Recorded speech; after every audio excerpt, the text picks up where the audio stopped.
E para, prap po kthejmë të vullneti politik.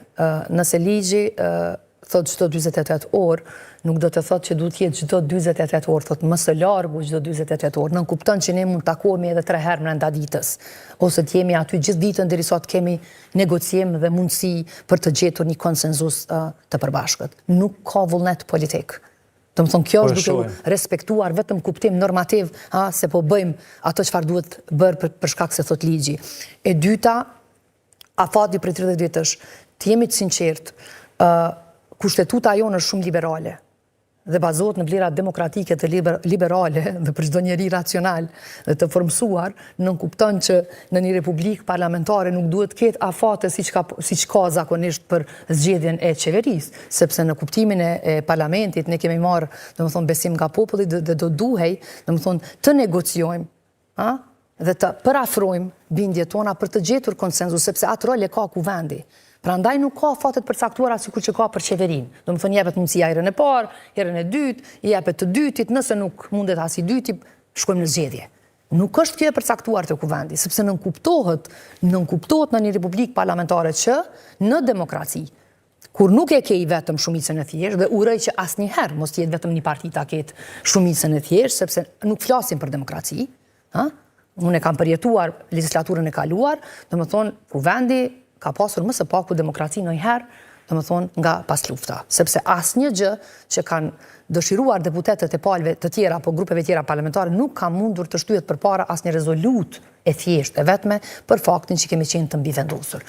Por gjithsesi po kthehem tek paqartësia që u tha, apo s'po them paqartësi, është kërkuar që të jetë më dinamike, domethënë, krejt angazhimi dhe veprimi ynë karshi asaj që të gjejmë përgjigje dhe zgjidhje në kuvend, dhe është dhënë ky afat rededitor. Besoj që ne në momentin që ky akt vendim ka dalë dhe kemi shkuar në seancë dhe kemi vazhduar me votimin e fshehtë si proces, domethënë, kjo përbën përsëri një rast për gjykatën kushtetuese. Dhe ne do të përfundojmë përsëri, qoftë me disa pyetje ose me një proces të ri në gjykatën kushtetuese, qoftë të thirrur nga presidentja e cila besoj që duhet ta ushtroj funksionin e saj, sepse është e vetmja si institucion e cila ka legjitimitet për momentin, dhe që ka qëndruar jashtëzakonisht e heshtur për çudinë time në krejt këtë proces, sepse ne nuk e kemi, as nuk duhet ta kemi komoditetin në kësi lloj procesi të gjatë, duke parë se çfarë po ndodh rreth e rrotullnesh, qoftë me fondet, qoftë me proceset e tjera politike, apo edhe me proceset gjeopolitike, domethënë që po ndodhin gjithandej, e që Kosova nuk është fare mos i dikur pjesë e agjendës së përgjithshme të politike globale. Çka ndodh? Nuk kemi ne mundësi të bëjmë asgjë përderisa konsumohet ai afat. Nuk precizon asgjë. Edhe unë prapë po them, dhe nuk do duhet të precizoj, sepse ne jemi republikë parlamentare. Ne do duheshim të uleshim dhe të kemi konsenzus dhe kompromis për ta zgjedhur kryetarin e kuvendit. Dhe për këtë duhet një figurë që, nëse nuk i ke votat, një figurë që është e pranueshme, sepse në fund fare, ta bëjmë të qartë, edhe këtë idenë e pakos, pishtim pakos, ka nevojë mishtim pakos, e ligji e precizon qartë. Kryetarin, nën kryetarët, edhe nën kryetarët e minoriteteve. Domethënë, janë pako të veçanta. Pse? Për një arsye të vetme. Kryetari na përfaqëson të gjithëve. Duhet jetë aty, nuk ka kush e di çfarë roli që u përmend edhe këtu, por gjithsesi i moderon seancat, mundohet krijoj që konsenzusin politik, shumicën e thjeshtë, domosdoshme për t'i kalu ligjet edhe rezolutat edhe për t'i adresu debatet edhe interpelancat, domethënë që bën aty. Por te nënkryetarët, pse kërkohet te nënkryetarët që të gjithë deputetët, sepse nënkryetarët janë pako. Dhe në fund nënkryetarët janë të partive politike, të grupeve parlamentare. Nuk janë reprezentimi i krejt kuvendit. Voton me shumë lehtësi, sepse se cila parti e voton nënkryetarin e vet, kështu që shumë e thjeshtë është. Ma e lehtë si proces. E përmendi po zonja Hoxha edhe ndoshta nevojën e ndërhyrjes mos me hinë hak Albertit. Të thotë dërkimi prap në gjykatë kushtetuese. Ajo që ka thamë në fillim, kjo mungesa guximit profesional. Gjykata kushtetuese prap ka më kthy 2 pyetjeve kryesore. Thotë nëse kemi abuzim të partisë këtë rast së parë me të njëjtin kandidat ose me këtë votimin e fshehtë. gjykata kushtetuese prapë do të më atestu këto dy çështje. E para, çka nënkupton abuzim, me caktu një afat ose sa runde njëti kandidat mundet mu propozu për kryeparlamentar, kandidate, dhe kur e zavarohet kjo e drejt nga partia në pushtet. E dim që bazë të gjykimin gjykatës kushtetuese e propozon partia që i ka fitu zgjedhjet. E dyta është kthejmë prapë tek votimi i fshet. Do thotë po bjen që të njëjtën temë gjykata kushtetuese me trajtu dy herë. Dy herë. Tek presidentja. Unë besoj që presidentja është në kohëtër të mandatit saj. Nuk mundimi me prit për presidentës mrekulli ose me dalë jashtë kompetencave përgjithësive të saj. E vetmja mënyrë që ajo me reagu është një boftes partive politike.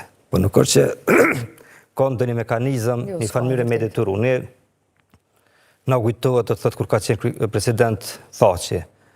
Sa kritika ka ardhur prej mediave, për shoqërisë civile, për partive politike, në një mënyrë që për të njëjtat veprime që ndoshta sot i merr presidentja Osmani, në atë kohë konsideru ndërhyrje. Kështu që me pas një konsistencë, ne duhet me kuptu që presidentja Osmani mundet me përfundu me një thirrje, do të thotë është e vërtetë që në bazë kushtetuese së njëjtat sigurohet me funksionu institucionet kushtetuese në mënyrë demokratike, por nëse autoriteti suprem që është kuvendi i Kosovës, në këtë rast partitë politike, nuk arrin me konstituu kuvendin, unë besoj që edhe presidentit do të thotë nuk është që ka ndonjë shkop magjik ose mundet të bëjë diçka më shumë. Kështu që përgjithësia bazë asaj që reagimi që duhet të bëj organizatave qeveritare sot nga shoqëria civile është shumë i thjeshtë. Partia që ka fituar më shumë të vota, 48 deputet, thjesht duhet me dalë prej egos partijake, egos personale.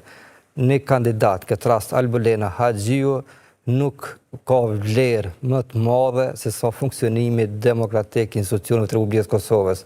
Nuk ka vlerë më të madhe se sa shumë procese të cilat po kalon Kosova.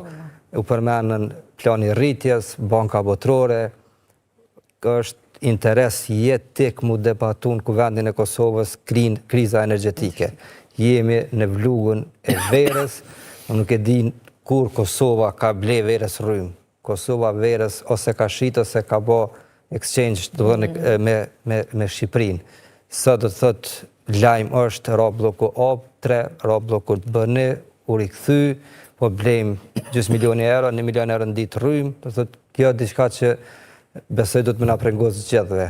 Kjo pasaj po ka, do të thotë efekt domino, efekt zinxhir, do të thotë me bizneset, me shtrejtimet e me krejt. Kështu që do të thotë ne nuk po flasëm për problemet jetike, substanciale të qytetarëve të Kosovës, po flasëm thjesht a u konstituu kuvendi, a nuk u konstituu, a majtë pjesa 40 e seancës konstituive e tjerë. Kështu që do të thotë janë problemet kyçe të cilat unë besoj do të mi prekupu se të në qytetarë. Veç për me shtu, më falë, lutem, ka një logjik cilën nuk ishtë dasht thjesht me vizatu me pike me presja, as në këtë bendim gjykatës e as kund. Gjdo bord, qoftë edhe me votim të fshet, kur zgjedhet në kuvend, kalon në për 2 cikle. Nëse nuk zgjedhesh, nuk i merr votat, fillon procesi prej pikës 0. Të më thonë njëjtë është për qeveri, janë 2 mundësi, nuk i ki votat, kalon mundësijat e i dyti, ecim në zgjedhje.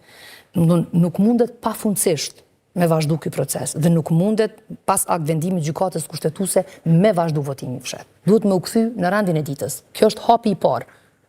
Le të del Albulena Haxhiu përsëri, ne do të votojmë.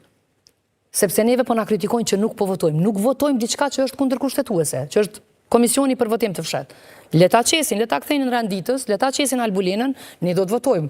Nuk zgjedhet, le ta ndrojnë kandidatin. Duhet me u kthy në rendin e ditës. Që kjo është thelbi, është kaq e thjeshtë. Kaq e thjeshtë.